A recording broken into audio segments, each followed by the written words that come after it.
ఎప్పటి నుంచో కలుద్దాం అనుకుంటున్నాం. ఈ రోజుకయింది ఈ ప్రిన్సెస్ కి. అయ్యో, యువరాణి కాదు, ఏమీ కాదు. ఏదో పని ఒత్తిడి వల్ల కొంచెం కుదరలేదు. ఓకే ఓకే, ఈసారి కుదిలేస్తున్నా. But I have something for you. Surprise. చూడక్లా, నీకోసం నేనేం తెచ్చాను. సభ్యసాచి లెహెంగా.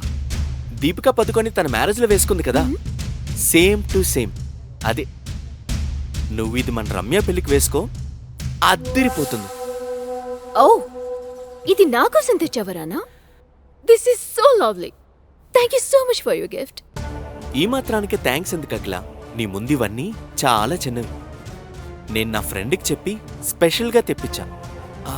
మొత్తం 20 lakhs అయింది. Oh my god, 20 lakhs. Thank you so much again. ఇప్పుడు చూడు, పెళ్లిలో అందరూ ఇక నా గురించి మాట్లాడుకుంటారు. అఖిల సభ్యసాచి లెహంగా వేసుకుని సెలబ్రిటీలా ఉందని. కరెక్ట్గా చెప్పావు నువ్వు. నువ్వేమైనా సెలబ్రిటీ కన్నా తక్కువ ఉన్నావా? అఖిల, ఈ లెహంగా డూప్లికేట్, ఒరిజినల్ కానే కాదు. హే, ఏం మాట్లాడుతున్నావు నువ్వు? నిన్ను చూస్తుంటేనే తెలుస్తుంది నీకొక బ్రాండెడ్ షర్ట్ కొనుక్కునే స్తోమత కూడా లేదని. ఎప్పుడైనా సభ్యసాచి పేరు విన్నావా? ఈ లెహంగా డూప్లికేట్ అంటావా? యు డర్టీ బగ్గ. రాణా ఏదో చెప్పబోయేలోపు సాగర్ అతన్ని ఆపి ఇలా అన్నాడు. ఒరిజినల్లో సిల్క్ వాడతారు, దాని డిజైన్ డిఫరెంట్ గా ఉంటుంది. ఇది వేరేలా ఉంది. దీని ఫ్యాబ్రిక్ కూడా చాలా చీప్ గా ఉంది. ఈ డ్రెస్ లోగోలో ఫస్ట్ లెటర్ ఎస్ క్యాపిటల్ ఉంది, కానీ ఒరిజినల్లో స్మాల్ లెటర్ ఉంటుంది. ఇలాంటివి బయట మార్కెట్లో 5-6 వేలకి దొరుకుతాయి, తెలుసా నీకు? అప్పుడు సరిగ్గా దాన్ని చూసిన అఖిలకి అది నకిలీ అని తెలిసిపోయింది. అది చూసి రాణా సైలెంట్ అయిపోయాడు. దాన్ని కవర్ చేయడానికి ఇలా అన్నాడు. నా ఫ్రెండ్ ఏదో తేడా చేశాడు. నేను నీకోసం ఒరిజినల్ సవ్యసాచి లెహంగానే ఆర్డర్ ఇచ్చాను. అయినా నేను నీకెందుకు నకిలీ ఇస్తాను? సరే, నేను వెళ్తాను, నాకు కొంచెం పనుంది.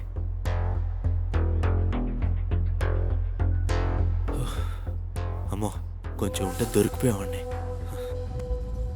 అఖిల, నేను నీకు ఇప్పటి వరకు ఎలాంటి సలహాలు ఇవ్వలేదు, కానీ ఇప్పుడు చెప్తున్నాను విను. రానా నిన్ను మ్యానిపులేట్ చేయడానికి ఇలాంటి గిఫ్ట్స్ అన్ని ఇస్తున్నాడు. అసలు నువ్వు ఇలాంటి వాడితో మాట్లాడడమే తప్పు.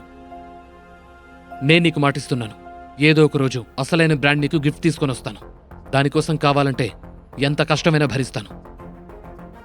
సాగర్ మనసులో ఉన్నదంతా అఖిల ముందుంచి తన సమాధానం కోసం కూడా ఎదురు చూడకుండా ఆ క్యాబిన్లో నుండి బయటకు విసవిసా వెళ్లిపోయాడు. పెళ్ళైన ఈ 2.5 ఏళ్లలో మొదటిసారిగా సాగర్ నా గురించి పట్టించుకున్నట్టు అనిపిస్తుంది.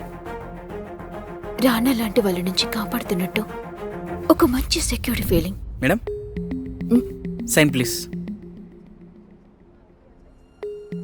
ఏంటిది? ఏం ఆలోచిస్తున్నాను? రానా నా బిజినెస్ పార్ట్నర్, పెద్ద కోటీశ్వరుడు, బిజినెస్ వరల్డ్లోని కింగ్, నా కంపెనీకి ఇన్వెస్టర్ కూడా. సాగర్ ప్రవర్తన మూలంగా రానా ఇన్వెస్ట్ చేయకపోతే ఏంటి పరిస్థితి? సాగర్ మూలంగా నేను ఇన్నేళ్లు నా కష్టాన్ని వృధా కానివ్వను. ఇప్పుడు కంపెనీ కోసం సాగర్ కన్నా రానా ముఖ్యం.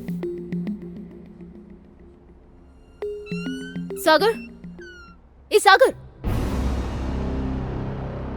ఏంటి పిచ్చి పనులు? అసలు నా మీద నీకు ఏం హక్కుందని పనికి వాళ్ళు సలహాలిస్తున్నావు? ఎంత ధైర్యం నీకు? ఏదో ఒక్కసారి కొంచెం స్పేస్ ఇచ్చి నాతో ఆఫీస్కి తీసుకొస్తే ఎలాంటి ప్రాబ్లం క్రియేట్ చేశావు? నిన్నిక్కడికి తీసుకొచ్చే తప్పు చేశాను. అఖిల మాటలకు సమాధానం కూడా చెప్పలేదు సాగర్. ఇంతలో కోపంతో రగిలిపోతున్న రాణా బయటకు వచ్చి ఆవేశంగా, అరే బికారి, రే సాగర్, నిన్నరా పిలిచేది? ఆగక్కడ. ఎక్కడికెళ్తున్నావు? వినిపించట్లేదా? ఎప్పటి నుంచి పిలుస్తున్నానరా నేను? చెవుడా నీకు? నా ముందే నేను ఇచ్చిన గిఫ్ట్ గురించి అలా మాట్లాడతావా? నీ మొహానికి డూప్లికేట్ గిఫ్ట్ కొనిచ్చే సీన్ కూడా లేదు.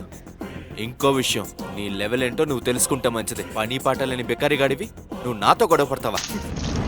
సాగర్కి అందరి ముందు గొడవపడి దిగచారడం ఇష్టం లేదు. కానీ ఎవరైనా తన మౌనాన్ని అసమర్థతగా తీసుకుంటే మాత్రం సమాధానం చెప్పి తీరాలి కదా. అందుకే అప్పటి వరకు ఆపుకున్న కోపాన్ని మొత్తం ఒకేసారి బయటకు తీశాడు.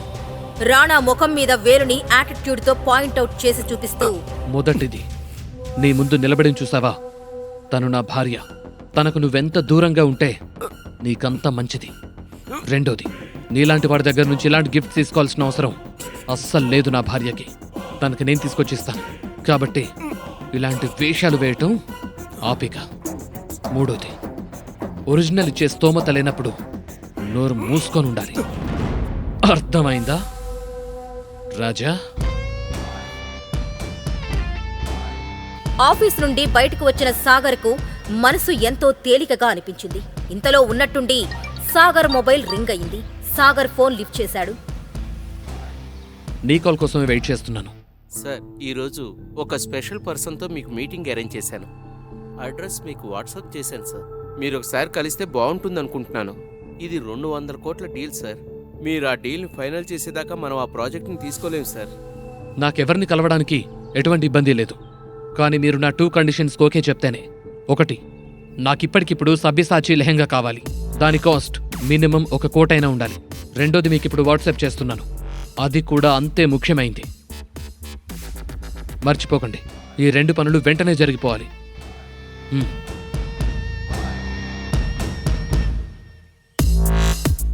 Golden pearl society. Auto. Golden pearl society సిటీలోనే కాదు, ఆ స్టేట్లోని లగ్జోరియస్ సొసైటీస్లో ఒకటి. కానీ సాగర్ ఎవరిని కలవడానికి వెళ్తున్నాడు? దాని గురించి తన దగ్గర ఎటువంటి ఇన్ఫర్మేషన్ లేదు. సాగర్ ఒక లోకల్ ఆటో ఎక్కి వాట్సాప్లో ఉన్న అడ్రస్కి వెళ్ళాడు. ఆ సొసైటీలో సిటీలోనే కాకుండా చుట్టుపక్కల సిటీస్లో ఉన్న ధనవంతులు ఉంటున్నారు. పెద్ద పెద్ద కోటీశ్వరులు అక్కడికి వచ్చి వెళ్తుంటారు. ఆ సొసైటీ లోపలికి ఎంటర్ అవ్వబోతుండగా తన సాదాసీదా బట్టలు, పాత చెప్పులు చూసి సెక్యూరిటీ సాగర్ని గేటు బయట ఆపేశాడు. ఏ ఆగు, ఎక్కడ దూసుకెళ్తున్నా? నేను లోపలికి వెళ్ళాలి, నాకు మీటింగ్ ఉంది. అబద్ధం చెప్పినా అతికినట్టుండాలి. నీ అవతారం చూసుకో ముందు.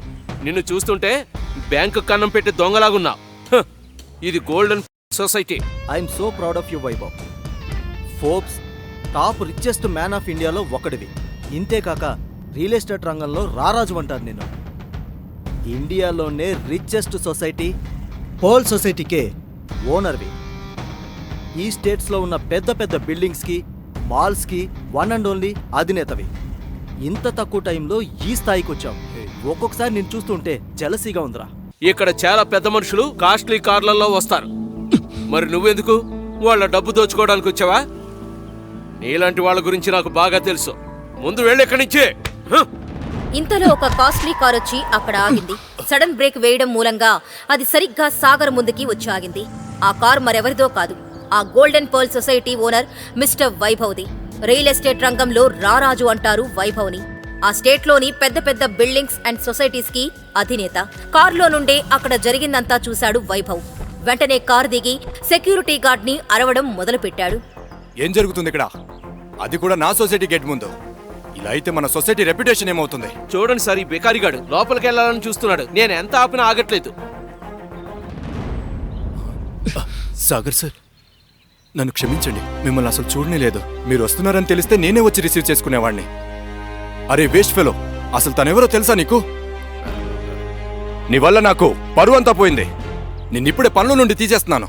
ఇందులో ఆయన తప్పేం లేదు. ఈ పరిస్థితుల్లో ఎవరైనా నన్ను బికారి అని అనుకుంటారు. కానీ మీరేంటి సార్ ఇలా ఉన్నారు? మిమ్మల్ని చూసి 4 ఏళ్లైంది. అప్పుడేమో వేరేలా ఉండేవారు, ఇప్పుడేమో ఇలా. మిస్టర్ వైభవ్, జరిగిందంతా నేను ఇప్పుడు మీకు చెప్పే పరిస్థితుల్లో లేను. కానీ త్వరలోనే సర్దుకుంటాయి. ప్రస్తుతానికి లోపల నాకు మీటింగ్ ఉంది, మళ్ళీ కలుస్తాను. అలా చెప్పి సాగర్ లోపలికి వెళ్ళాడు.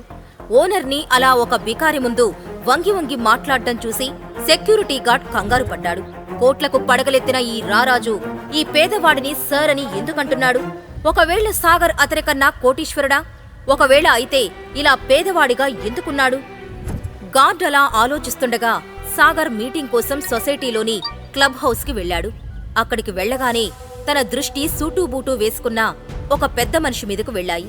సాగర్ వెంటనే అక్కడే ఉన్న ప్లాంట్ వెనక్కి వెళ్లి ఎవరికో ఫోన్ చేశాడు. నువ్వు నాకు ముందే ఎందుకు చెప్పలేదు ఇతనితో మీటింగ్ అరేంజ్ చేస్తున్నానని? ఇతనితో నేను వర్క్ చేయలేను. అదెంత పెద్ద డీల్ అయినా సరే నేను చేయలేను. అసలెవరా పెద్ద మనిషి? సాగర్ అతన్ని చూసి ఎందుకు దాక్కున్నాడు? సాగర్ నిజంగా పేదవాడా?